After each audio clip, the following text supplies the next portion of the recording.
space too. This cross for Mohamed Kudus, perfectly flighted, unfortunately for the Ghanaian. His header not up to the standards. But it was a confident start on a tricky artificial surface. Volendam's only win so far had come here against Twente in week 3. They'd actually performed better against sides in the top half and been much tighter from open play than their league position suggests. A third of the goals had been conceded from set pieces. Ajax continually found space though, even if Kudus' attempts were destined to fail. Keeper Filip Stankovic repelling this after good work from Bergwijn and Tadic. There were still scares at the other end though. This from one of their own set pieces. Gaetano Oristanio getting to the ball first, but letting Ajax off by heading straight at Remco Pasveer.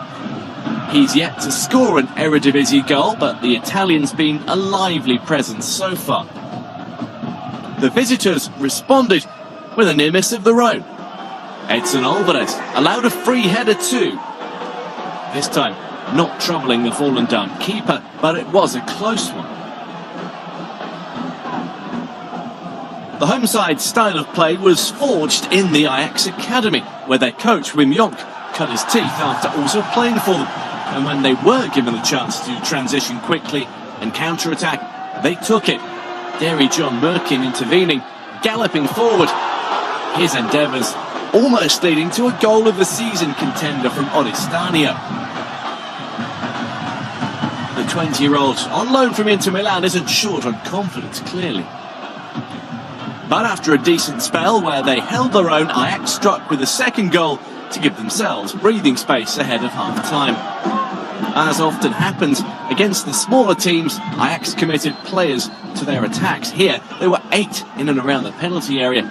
But with Volendam massing ranks behind the ball, it required patience to wait for the right moment to strike. The eventual ball from Berghuis did find a player in space. Bassi pulling away to the far post, where he headed in his first goal for the club. Just the second the Nigerian has managed in senior football, the other coming in the Scottish League Cup for Rangers 2 years ago. Surprisingly, just a second assist of the season for Berghuis in the league, but a perfectly flighted one. He's found the net twice so far, as well as once in the opening Champions League win over Rangers, but not in the 5 games since, which have seen the side go from the highs of big wins over the Scottish side in Heerenveen to the lows of last week.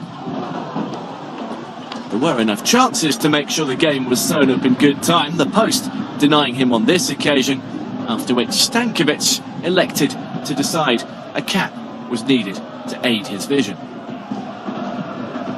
Pundits and casual observers have all weighed in on Ajax's potential issues, but the loss of very big key players over the summer and the integration of others hasn't always been easy, even if Kudus came to the fore as a striker as a result. This, a bamboozling one for him though, in trying to make sure the header went in. He effectively cleared up after himself. It may have hit the post in any case, but his reactions were too quick. He then departed with an hour played to give Brian Brobbey game time, while David Klaassen's introduction saw a rare substitution for Tadic. At 2-0 though, the game still wasn't decided in Ajax's favour, and despite numerous chances, Volendam continued to cling on. The same combination that engineered the second goal nearly brought a third, as Berghuis again found Bassi at the far post. This time, a brilliant save from Stankovic was the outcome. Jonk seemed a resigned presence, although the eye-catching reactions from the Serbian, another on loan from Inter Milan, were worth watching again. Jonk's demeanour didn't improve once Ajax found the third. Jurrien Timber coming up with the assist after a typical burst forward from centre-half. Brobbey had waited a month since his last goal for the club, but he gobbled this one up smartly for a 4th of the season. 2 more came during the international break for the Dutch under-21s, and really, that should have been that.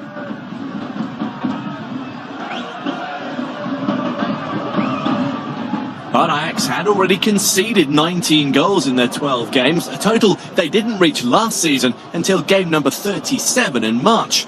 And 10 minutes later, the home side were gifted a way back after a loose touch from Brobbey. A similar mistake last week had led to the go-ahead Eagles equaliser.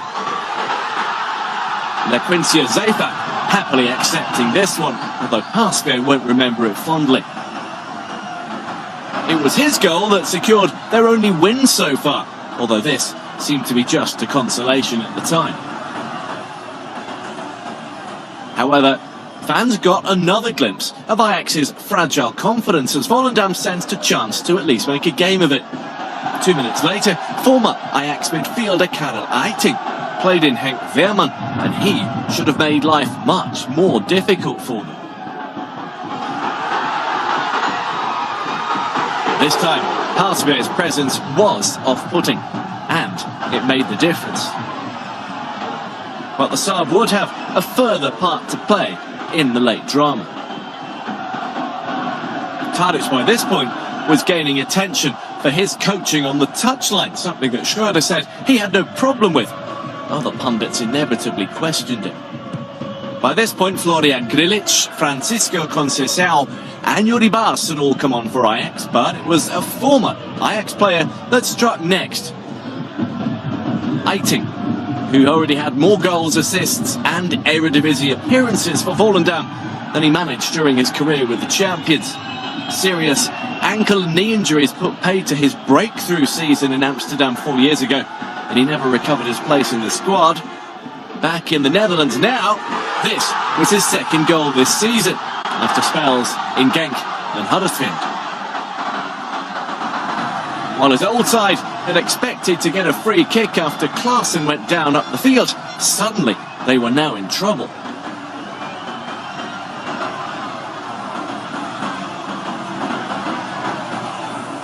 And inside the final 2 minutes, things almost got worse. Despite the previous chances for the visitors, Jonk said his side would have deserved a 3-3 draw. And for a second or two they had it. After this, quick free kick caught Ajax out and reached Veerman, who was striding into the area, finishing at the second attempt. But the offside flag cut short the celebrations.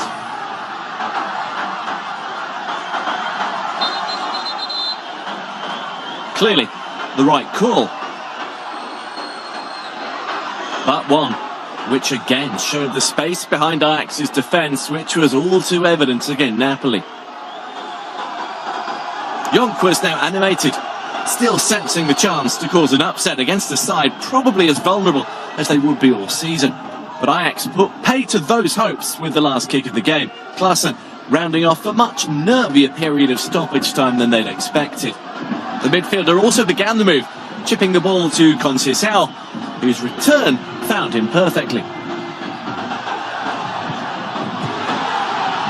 A first assist for the 19-year-old on just his second appearance. A second goal in as many Eredivisie games for Klaassen, who'd still started only 3 times so far. So their longest winless run since 2017 was ended, ahead of a tricky-looking return to Naples this week. After that, they'll face Excelsior at home. Schreuder says that